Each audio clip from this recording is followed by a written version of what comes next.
Bab 2625 sampai bab 2628. Apakah kamu baik-baik saja? Ye Chong bertanya. Pria berbaju putih itu menggelengkan kepalanya. Saya baik-baik saja. Sebelum dia selesai berbicara, beberapa sosok tiba-tiba jatuh dari langit. Setelah sosok itu tenang, Ye Chong melihat lebih dekat dan melihat ada 5 pria dan 2 wanita, totalnya 7 orang. Pakaian mereka mirip dengan pria berbaju putih di depan mereka, masing-masing memegang pedang di tangan, jadi mereka harusnya satu kelompok. Jika orang luar melihatnya, mereka mungkin mengira orang-orang ini berasal dari kru film seni bela diri. Namun, Ye Chong tahu bahwa orang-orang ini adalah praktisi sejati. Seperti halnya sebagian orang dari keluarga tersembunyi yang sudah ratusan tahun tidak dilahirkan. Masih terdapat kesenjangan generasi antara mereka dengan masyarakat saat ini. Mereka masih memakai pakaian kuno. Di antara orang-orang tersebut, ada seorang wanita yang sangat cantik. Wanita itu tinggi dan tidak langsing, dia terlihat sedikit gemuk, tapi dia montok dan sangat manis. Dia memiliki rambut panjang halus dengan ikal alami. Wajahnya yang berbentuk lonjong, sepasang mata yang secerdas bintang, bulu mata yang panjang, dan kelopak mata ganda adalah ciri-ciri wanita cantik. Kulitnya sangat putih, dan ketika dia tersenyum, terlihat 2 lesung pipit di wajahnya. Dia mengenakan gaun putih panjang, seperti peri. Meskipun Ye Chong telah melihat banyak keindahan, dia tetap merasa sedikit pusing ketika melihatnya. Pada saat ini, seorang pria dalam tim tiba-tiba mengeluarkan pedangnya dengan dentang dan mengarahkannya ke Ye Chong. Nak, apa yang kamu lihat? Siapa kamu? Setelah diingatkan seperti ini, semua orang memandang Ye Chong. Akibatnya, semua orang mendapati Ye Chong menatap keindahan itu dengan linglung. Wanita cantik itu juga berbalik dan melihat Ye Chong. 2 orang saling memandang, baru pada saat itulah Ye Chong menyadari bahwa mata wanita ini sangat indah, dan matanya yang cerah sangat bagus dalam melihat. Hanya sedikit gerakan matanya seperti mengaduk genangan mata air. Wanita itu segera berbalik, tampak sedikit malu. Ye Chong tersipu, menyentuh hidungnya sedikit malu, lalu berkata sambil tersenyum, "Maaf, penglihatanku tidak bagus," kata Ye Chong sambil masih menatap wanita cantik itu. Ye Chong tidak bisa tidak kagum ketika dia dan wanita itu saling memandang sekarang. Mereka benar-benar sepasang mata yang menyembunyikan bintang dan laut. Pada saat yang sama, wanita lain juga menghunus pedangnya dan mengarahkannya ke Ye Chong. Wanita pemarah ini memiliki sepasang mata berbentuk segitiga yang tajam dan tipis serta berpenampilan seperti rubah. "Nak, apakah kamu melakukan ini?" Wanita itu berteriak. "Berani menyentuh seseorang dari sekte pedang Susanku. Lihat apakah aku tidak membunuhmu." Ye Chong sedikit mengernyit, ternyata ini semua adalah orang-orang dari Susan Sekte Pedang. Tidak heran kekuatannya sangat kuat. Sekte Pedang Susan dapat dikatakan sebagai sekte yang sangat kuno yang mengembangkan keabadian di Tiongkok. Kekuatannya beberapa kali lebih kuat dari keluarga dan sekte tersembunyi itu. Sekte kuno ini telah disembunyikan di Tiongkok entah sudah berapa tahun, tapi saya tidak menyangka akan keluar sekarang. Tampaknya energi spiritual memang telah bangkit kembali, dan monster-monster tua siap mengambil tindakan. Ye Chong berpikir liar dan tidak menjawab pertanyaan pihak lain. Gadis rubah itu berkata dengan marah, "Baiklah, jika kamu menyetujuinya, aku akan membunuhmu sekarang juga." Pada saat ini, murid yang diselamatkan sebelumnya dengan cepat berkata, "Kakak senior Wang, aku salah paham, dia menyelamatkanku." "Guk, adik laki-laki, dia menyelamatkanmu." Gadis rubah itu tampak tidak yakin. "Kamu tidak bisa menghadapi serigala-serigala ini. Orang-orang ini sangat kuat. Bahkan yang disebut saudara junior Wang telah mencapai puncak kekuatan surga level Grandmaster.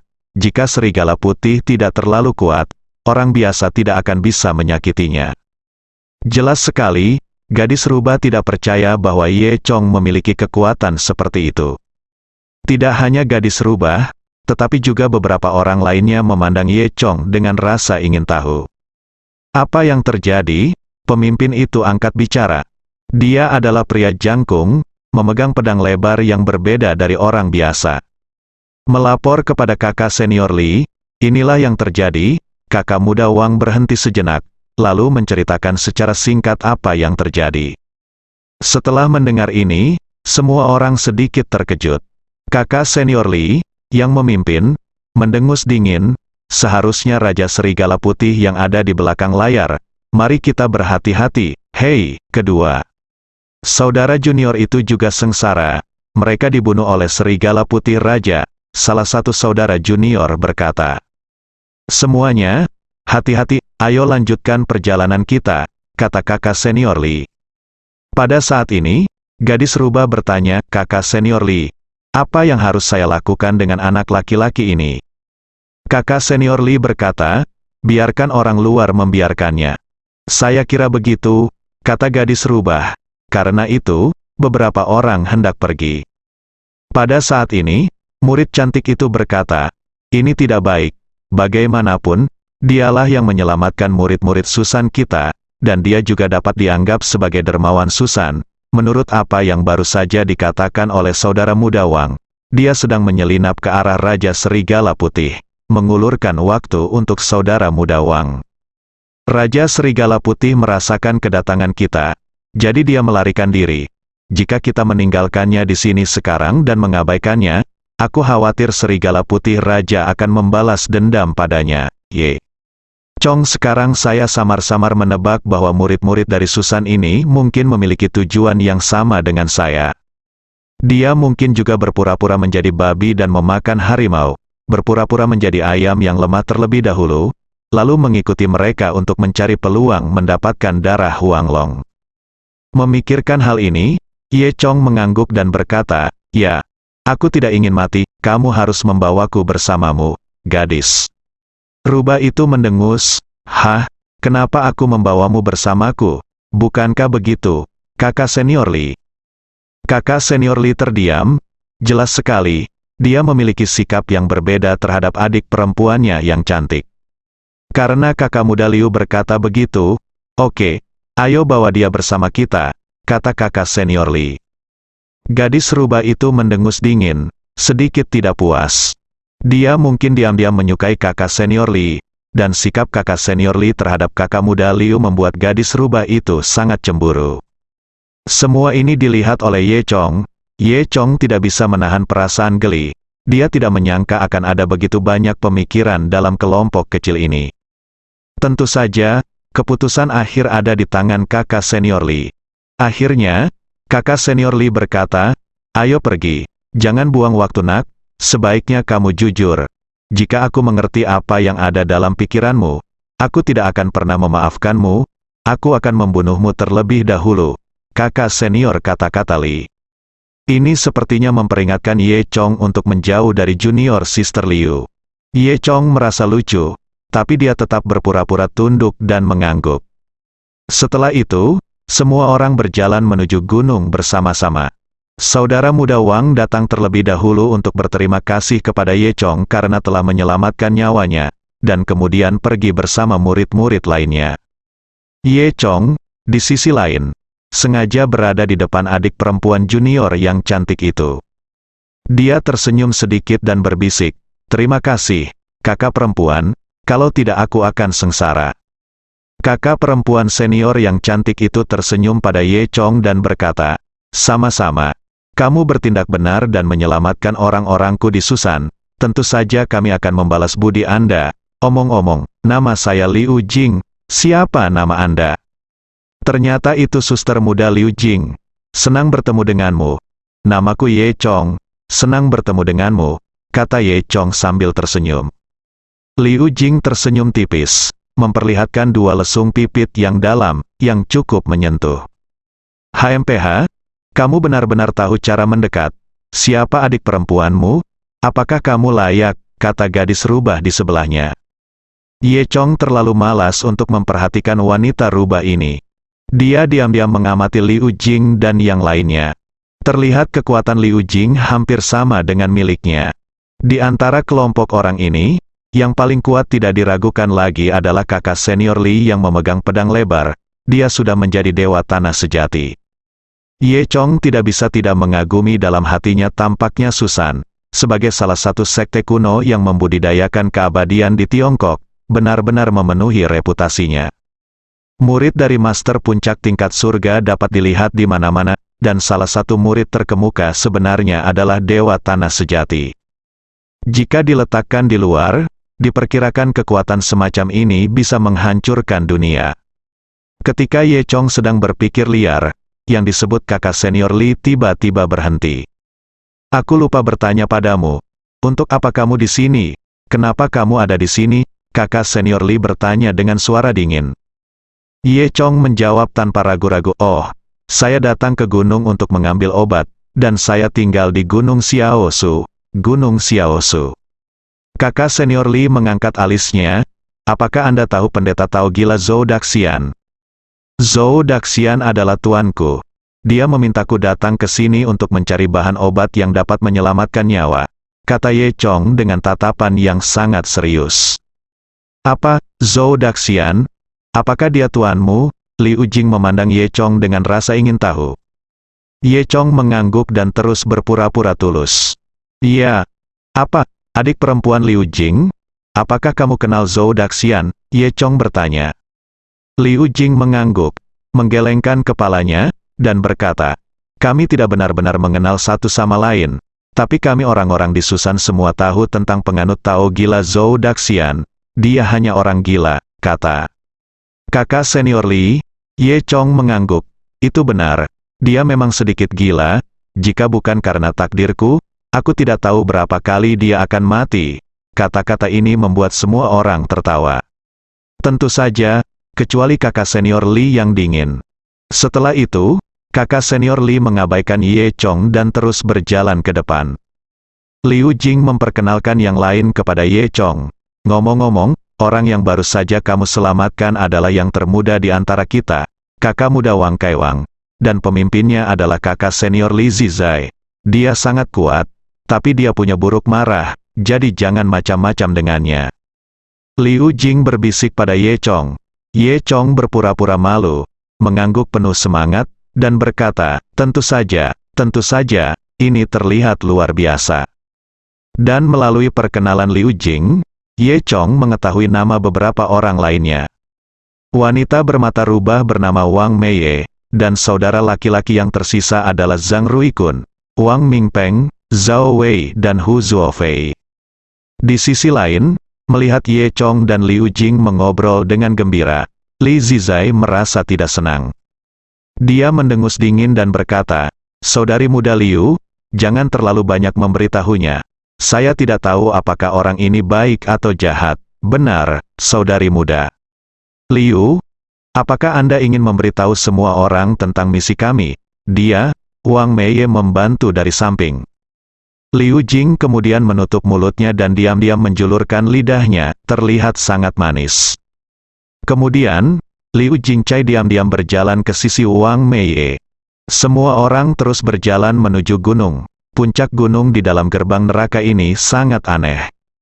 Jika dilihat dari bawah gunung, nampaknya gunung tersebut tidak terlalu besar. Namun ketika Anda berada di dalamnya, Anda bisa merasakan betapa kompleks dan besarnya gunung tersebut. Semua orang berjalan ke depan, awalnya dengan langkah cepat, tetapi setelah berjalan lama, pemandangan sekitarnya tetap tidak berubah. Ada petak-petak rumput liar dan pepohonan di sekelilingnya, dan Anda tidak dapat melihat tepiannya secara sekilas. Ye Chong bosan, jadi dia mulai bercanda dengan Liu Jing lagi. Dia bertanya, adik perempuan Liu Jing, sekte pedang Susanmu, selain melatih keterampilanmu, apakah kamu juga perlu mempelajari kitab suci? Sebelum Liu Jing bisa menjawab, Wang Meiye, yang berjalan di sampingnya, berkata dengan bangga, tentu saja, warisan kitab suci dan dharma milik kami adalah yang terbaik di dunia. Tidak ada alasan, kami di Susan memiliki penafsiran kitab suci dan dharma yang berbeda. Jadi, kalian para murid di Susan pasti begitu sangat pintar. Ye Chong bertanya lagi. Wang Meiye terus berbicara, haha, kamu belum pernah melihat dunia. Apakah kamu perlu mengatakan ini? Ye Chong terlalu malas untuk memperhatikan Wang Meiye. dan terus berkata kepada Liu Jing, "Junior saudari Liu Jing, izinkan saya mengajukan pertanyaan filosofis kepada Anda. Ini merepotkan, ini sudah lama menjadi pertanyaan saya." Liu Jing berkata dengan serius, "Oke, saya akan mendengarkan." Ye Chong berkata, "Suatu hari nanti Anda akan berjalan di jalan, dan jika ada dua hantu di depan Anda, satu hantu merah dan satu hantu hijau, hantu merah dapat ditembak mati dengan satu anak panah, sedangkan hantu hijau membutuhkan dua anak panah untuk membunuh, dan Anda hanya punya dua anak panah sekarang, jadi apakah kamu memilih untuk membunuh hantu merah atau hantu hijau?" Beberapa saudara junior berjalan berkeliling. Mereka semua juga bosan, jadi mereka semua berkumpul satu demi satu. Liu Jing berpikir sejenak dan berkata, "Kalau begitu aku akan menembak hantu hijau itu. Hantu hijau itu kuat, dan akan ada satu hantu merah yang tersisa. Jadi aku akan membunuhnya." Ye Chong tersenyum dan berkata, "Itu satu tidak akan berhasil, misalkan Anda tidak dapat mengalahkan kedua hantu itu." Liu Jing berpikir sejenak dan menggelengkan kepala kecilnya, ini sangat sulit untuk ditangani. Pada saat ini, Hu Zuofei di sebelahnya tersenyum dan berkata, "Aku tahu, aku akan menembak Hong dulu." Kemudian wajah hantu hijau itu memerah karena ketakutan, lalu dia menembak hantu hijau itu sampai mati dengan satu anak panah dan selesai. Jawaban ini membuat semua orang tertawa. Wang Meiye di sebelahnya berkata dengan nada menghina, "Omong kosong apa? Hantu hijaumu bisa berubah menjadi merah setelah ketakutan. Lagi pula, jika kamu takut, kamu harus mati putih dan berubah menjadi hantu putih. Ngomong-ngomong, berapa banyak anak panah yang bisa kamu gunakan, dibutuhkan untuk berubah menjadi hantu putih? Mati." Selanjutnya, Wang Chai, Zhao Wei dan yang lainnya juga mengusulkan rencana, tetapi tidak satu pun yang dapat diandalkan.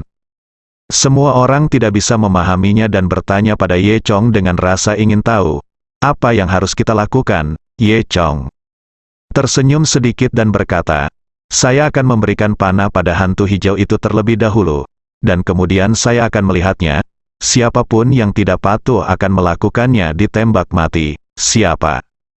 Mendengar ini, semua orang tertawa. Liu Jing berkata, "Yah, kamu tahu cara membuat strategi. Kamu benar-benar mengubah dua hantu menjadi budakmu." "Saudaraku, strategimu tampaknya sangat bagus," kata Wang Chai. Liu Jing tersenyum, dua lesung pipit di wajah cantiknya sangat cantik. Di sisi lain, Li Zizai yang sudah kaku dan dingin semakin tidak senang saat melihat Liu Jing digoda oleh Ye Chong. Dia berkata dengan dingin, "Apa yang lucu tentang ini? Membosankan sekali, ayo cepat." Dia berhenti dan melanjutkan, "Mulai sekarang, kita harus mempercepat langkahnya." Semua orang mengangguk dengan marah, mengangguk. Liu Jing juga diam-diam menjulurkan lidahnya pada Ye Chong. Setelah berbicara sebentar, Liu Jing menemukan bahwa Ye Chong cukup menarik, dan hubungan antara kedua orang itu menjadi hangat. Kemudian, Li Zizai berkata kepada Ye Chong, "Wah, kita harus berbisnis sekarang. Jika kamu tidak bisa mengikuti, tolong bantu dirimu sendiri." "Benar, jika kamu tidak bisa mengikuti, jangan ganggu kami." Wang Chunye terus mengikat Li Zizai dan berbicara. Liu Jing berkata saat ini, "Kakak senior Li, ayo kita rawat dia. Bagaimanapun, dia menyelamatkan sebelum dia bisa." Menyelesaikan kata-katanya, Li Zizai berkata dengan dingin, "Kakak senior Liu, ini hanya orang luar. Jangan, tidakkah menurutmu apakah kamu akan menunda misi divisi kita demi dia? Bisakah kamu memikul tanggung jawab?" Liu Jing segera menutup mulutnya dan berhenti berbicara. Pada saat ini, Ye Chong menghiburnya dan berkata, "Jangan khawatir, saudari muda Liu, tidak apa-apa, berjalanlah lebih cepat. Aku bisa mengikutinya. Jangan khawatirkan aku." "Haha, nak, kamu benar-benar melebih-lebihkan kemampuanmu." "Kemampuan?" Wang Chunye berkata, "Bisakah kamu mengikuti kami? Apakah kamu benar-benar berpikir kamu begitu baik?" Ye Chong mengangkat bahu, "Kamu akan tahu jika kamu mencobanya." "Oke, nak, ini yang terjadi katamu, jika saatnya tiba kami menariknya pergi. Jangan salahkan kami." Li Zizai berkata dengan dingin. Saat dia berbicara, Li Zi mempercepat kecepatannya dalam sekejap, hampir berubah menjadi embusan angin dan menuju jauh ke dalam hutan. Meskipun Li Zizai ini tidak terlalu harmonis, dia tetap sangat kuat dan sangat cepat. Ketika murid-murid Susan melihat Li Zizai pergi lebih dulu, mereka juga mempercepat langkah mereka untuk mengikutinya. Liu Jing melirik Ye Chong dan ingin mengatakan sesuatu, tapi tampak sedikit malu. Ye Chong sedikit tersenyum padanya. Jangan khawatir, saudari junior Liu Jing, aku bisa mengikutinya. Saat dia mengatakan itu, Ye Chong juga mempercepat. Dalam sekejap, Ye Chong mengikuti. Liu Jing sedikit terkejut melihat Ye Chong benar-benar bisa mengimbangi mereka, tapi dia segera mengikutinya. Sekelompok orang berjalan seperti ini selama sekitar 20 menit. Kecepatan mereka sebanding dengan mobil berkecepatan 180 mil per jam. Mereka bergerak cepat di hutan yang dipenuhi duri dan pepohonan, seperti hantu satu demi satu. Dan Ye Chong tidak menunjukkan tanda-tanda tertinggal. Melihat Ye Chong bisa mengikutinya, Li Zizai tidak peduli. Meskipun Ye Chong tampak sangat cepat, Li Zizai tidak percaya bahwa Ye Chong dapat memiliki daya tahan yang mereka miliki. Tapi setelah setengah hari, Li Zizai menemukan bahwa Ye Chong masih mengikuti mereka, tidak ketinggalan sama sekali. Hal ini membuat Li Zizai diam-diam terkejut. Saya tidak menyangka anak ini memiliki kekuatan. Li Zizai berpikir dalam hatinya, dan kemudian terus mempercepat. Li Zizai sangat kuat, kembali melaju kencang dan memimpin. Kecepatannya sangat cepat sehingga murid junior Susan lainnya hampir tidak bisa mengimbanginya.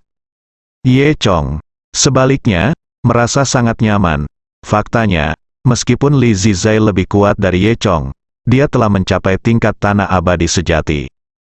Kecepatan Ye Chong tidak sebanding dengan kekuatannya. Kecepatannya jauh melebihi orang yang memiliki tingkat kekuatan yang sama dengannya. Jika Ye Chong benar-benar melepaskan kecepatannya, bahkan Li Zizai mungkin tidak akan mampu mengimbangi Ye Chong. Ye Chong tidak menunjukkan seluruh kecepatannya, tetapi mengikuti Li Zizai dengan santai. Ini menyusahkan murid Susan lainnya. Untuk mengejar kecepatan Li Zizai, mereka semua kelelahan dan hampir mencapai batasnya. Semua orang berlarian dari siang hari hingga malam hari. Baru setelah bulan meredup, Wang Chun'e berteriak, ini benar-benar tidak mungkin. Banyak murid juga mengeluh, dan Li Zizai berhenti. Pada saat ini, bahkan wajah cantik Liu Jing menjadi sedikit merah karena latihan yang keras. Bahkan Wang Cai dan orang lain yang tingkat kultivasinya buruk hanya membungkuk dan beristirahat dengan tangan di atas lutut. Ye Chong, sebaliknya, terlihat sangat santai dan tenang.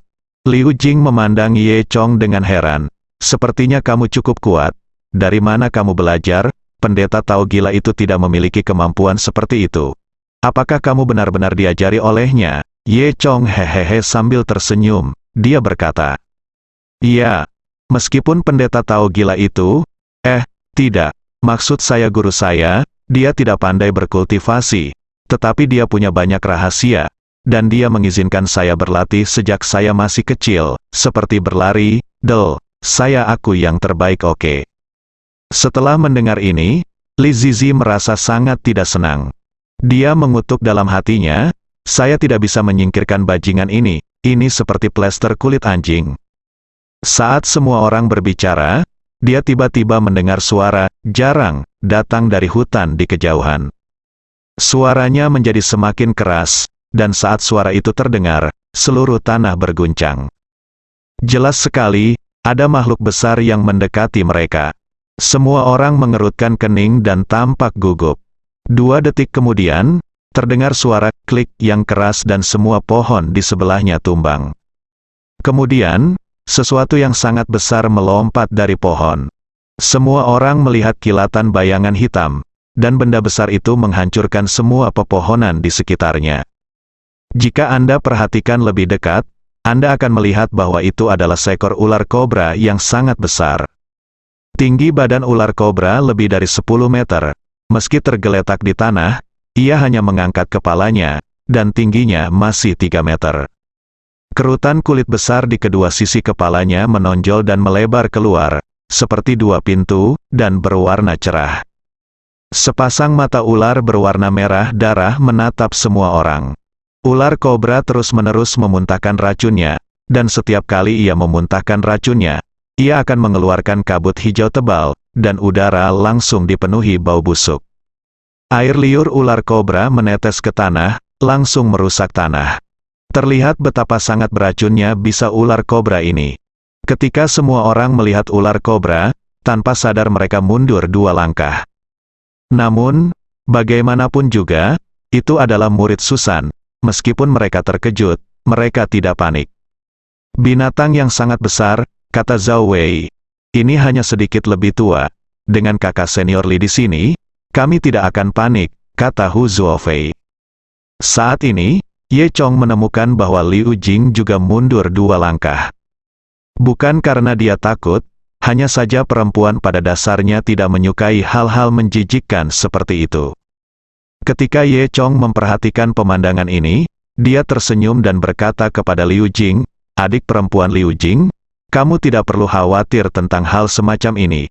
Izinkan saya mengajukan pertanyaan. Tahukah kamu apa nama ular kobra itu?" Sebelum kacamata ditemukan, Liu Jing memandangnya dengan aneh. Ye Chong meliriknya dan berkata, "Sudah berapa lama, dan kamu masih tega membuat lelucon?"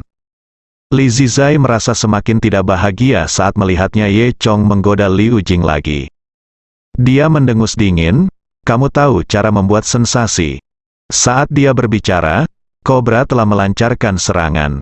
Saya melihat ular besar itu melengkungkan badannya, kepala ularnya yang setinggi 3 meter menunduk ke arah kerumunan. Lalu tiba-tiba dari mulut ularnya keluar seteguk cairan berwarna merah dengan bunyi, mencicit. Racunnya melesat ke arah posisi semua orang seperti anak panah dari tali. Li Zizai berteriak keras, dan tubuhnya meledak dengan energi yang sangat besar. Energi sejati membentuk perisai di depannya dan semua orang.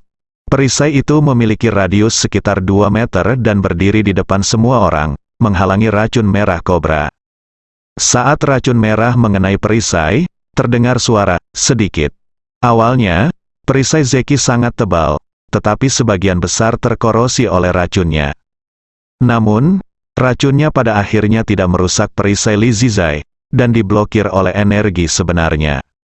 Beberapa racun yang tersisa jatuh ke tanah, membuat tanah kembali terkorosi menjadi lubang yang dalam. Ini menunjukkan betapa beracunnya racun ini. Segera setelah itu, ular kobra itu mendesis dan memuntahkan surat itu, dan asap tebal keluar dari mulutnya. Kemudian, tiba-tiba ia melengkungkan tubuhnya dan membuka mulutnya, memperlihatkan 2 gigi ular yang besar dan tajam, Yi Kuyue. Lalu, ia menggigit ke arah Li Zizai. Jika gigitan ini dilakukan, saya khawatir Daluo Jinxian akan mati keracunan. Ular besar itu sepertinya mengetahui bahwa Li Zizai adalah yang paling kuat di antara kelompok orang tersebut, sehingga ular besar itu pun memimpin dalam menyerang Li Zizai. Meskipun ular ini sangat besar, ia sangat cepat, dalam sekejap ia sudah dekat dengan Li Zizai. Li Zizai berdiri di sana tak bergerak, melihat dari belakang, dia tampak ketakutan. Wang Meiye di sebelahnya berteriak, "Kakak senior Li, hati-hati." Sebelum Wang Meiye menyelesaikan kata-katanya, ular raksasa itu benar-benar menelan Li Zizai dalam satu tegukan. Semua orang tercengang melihat pemandangan ini. Semua orang menyaksikan tanpa daya saat taring besar dan tajam itu menembus tubuh Li Zizai. Sekalipun dia tidak diracun sampai mati, Li Zizai mungkin tidak akan selamat jika dia memasuki perut ular itu. Ye Chong sedikit mengernyit, bertanya-tanya dalam hatinya bahwa Li Zizai begitu kuat sehingga membunuh ular seharusnya tidak menjadi masalah besar, tapi bagaimana dia bisa dimakan ular?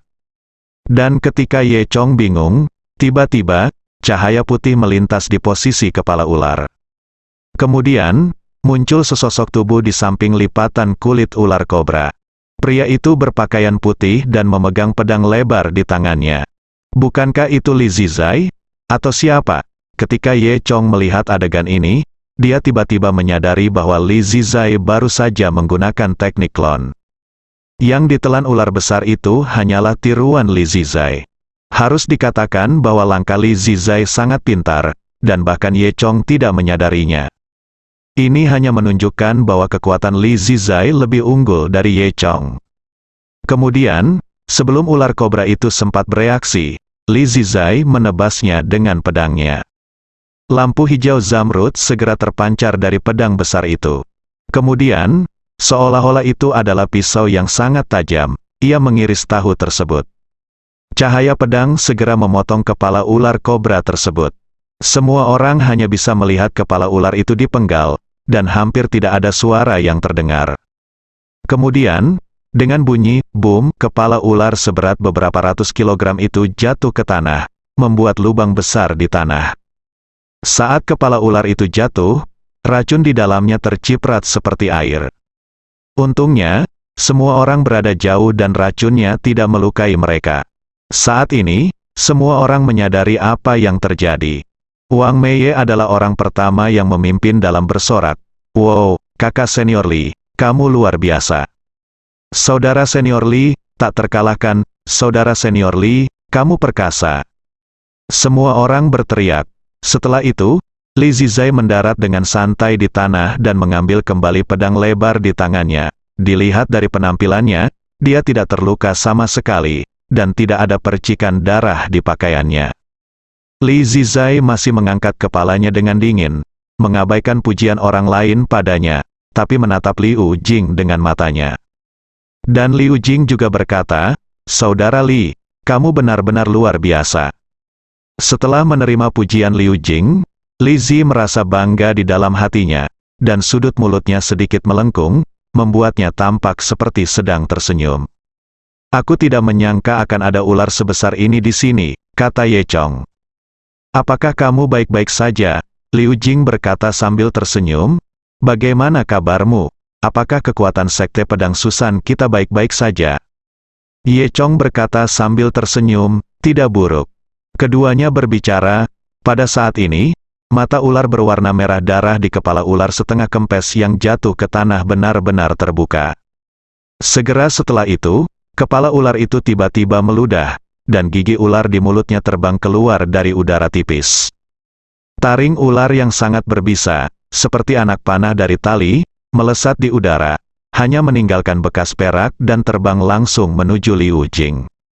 Pada saat ini, Liu Jing sedang berbicara dengan Ye Chong dan tidak memperhatikan gigi ular itu sama sekali. Saat dia menemukan taring ular itu, semuanya sudah terlambat, taring ular itu sudah dekat dengannya. Mata Li Zizai membelalak, dia berada dalam posisi di mana dia tidak bisa menyelamatkan Liu Jing tepat waktu. Nampaknya ular besar ini memberikan pukulan nekat dan ingin membawa satu orang bersamanya dan mati bersama. Saudara-saudari lainnya tidak punya peluang. Melihat taring ular itu hendak menembus Liu Jing, jika dipukul pasti Liu Jing akan mati. Tepat dalam kilatan petir, Ye Chong melintas dan menerjang ke arah Liu Jing. Dia memeluk Liu Jing, lalu mereka berdua berguling ke rumput di dekatnya. Hampir di saat yang bersamaan, taring ular melewati mereka berdua. Taring ular tersebut terlihat membelah, menembus 3 batang pohon di belakang kedua orang tersebut, kemudian menusuk ke batang pohon keempat, bagian yang terbuka bergetar dan mengeluarkan suara mendengung. Ye Chong dan Liu Jing berguling-guling di tanah beberapa kali dan kemudian berhenti di atas rumput lembut. Ye Chong menekan tubuh Liu Jing. Saat ini, rambut Liu Jing ada di wajah Ye Chong, dan Ye Chong bisa mencium aroma manis tubuh Liu Jing. Jarak yang begitu dekat membuat Ye Chong merasa sedikit linglung.